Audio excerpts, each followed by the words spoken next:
नमस्कार मित्रांनो, सह्याद्री विथ महेंद्रमध्ये आपलं स्वागत आहे. जसा अजित पवार यांचा अंत झाला त्याच्यानंतर राष्ट्रवादी काँग्रेस अजित पवार गट जो आता सुनेत्राताई पवार गट झालाय त्या गटाच्या मागे 7.5 लागलेली आपल्याला पाहायला मिळते.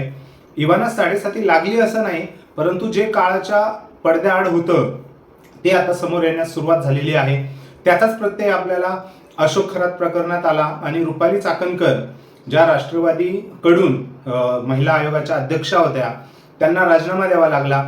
भोंदू बाबा अशोक खरात यांना सपोर्ट केल्याबद्दलही त्यांच्यावर आरोप झाले आणि त्यांनी रुपाली चाकणकर यांनी त्यांना गुरु मानल्यामुळे त्यांचं औक्षण किंवा त्यांच्यासोबतचे फोटो यावरती मुळे त्यांना राजीनामा द्यावा लागला. अशोक खरात यांचे वेगवेगळे व्हिडिओ येत असतानाच आता राष्ट्रवादी काँग्रेस अजित पवार गटाकडनं अन्न आणि प्रशासन यांचे मंत्री, राज्याचे मंत्री नरहरी झिरवळ यांच्यावरही आता गदा आलेली आहे. जे खरातचे व्हिडिओ येत होते त्यामध्येच बुधवारी रात्री म्हणजे काल एक व्हिडिओ आला आणि तो नरहरी झिरवळ यांचा होता. तोही एका तृतीयपंथ्यासोबत होता. त्या तृतीयपंथ्याचं नाव हे यादव म्हणलं जातंय. त्याच्या भावाने हा व्हिडिओ काढलेला आहे, रवी यादव याने, आणि तो आत्ता व्हायरल झालेला आहे.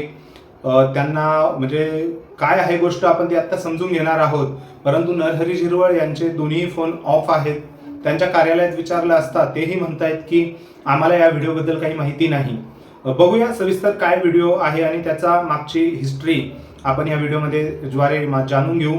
व्हिडिओ लास्टपर्यंत बघा. व्हिडिओ आवडल्यास लाईक करा आणि आपल्या चॅनलला सबस्क्राईब करायला विसरू नका.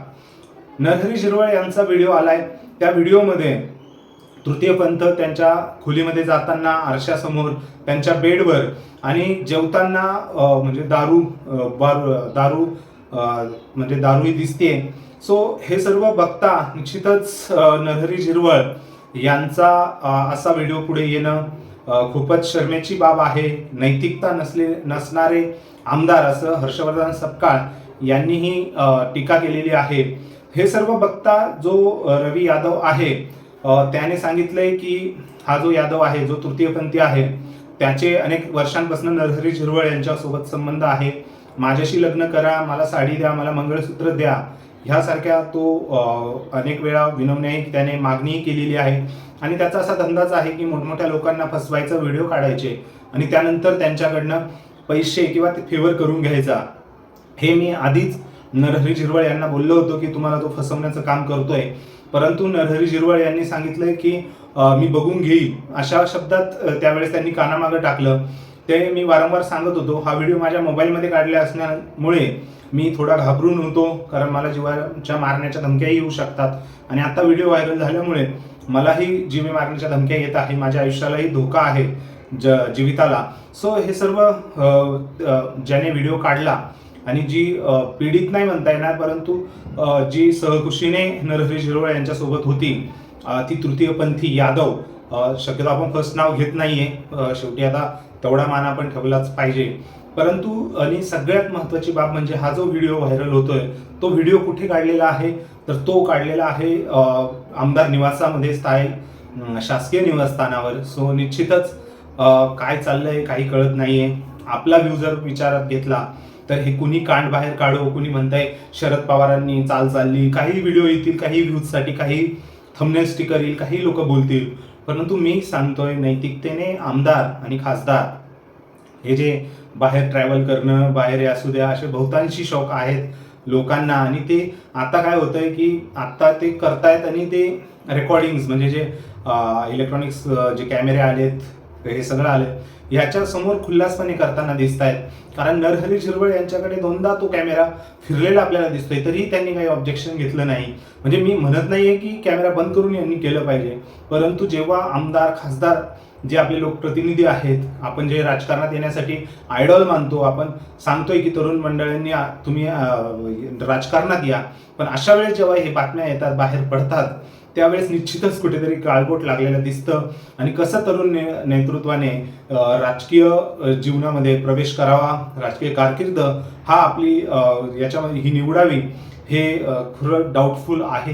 निश्चितच नरहरी झिरवळ यांनी राजीनामा दिलाच पाहिजे. राष्ट्रवादी काँग्रेस शरद पवार गटाकडनं म्हणण्यापेक्षा अजित पवार गटात जे राहिलेले नेते आहेत, ज्यावेळेस स्प्लिट झालं, त्यांनी निश्चितच खूप म्हणजे चारित्र्याला धरून राहण्याची गरज आहे.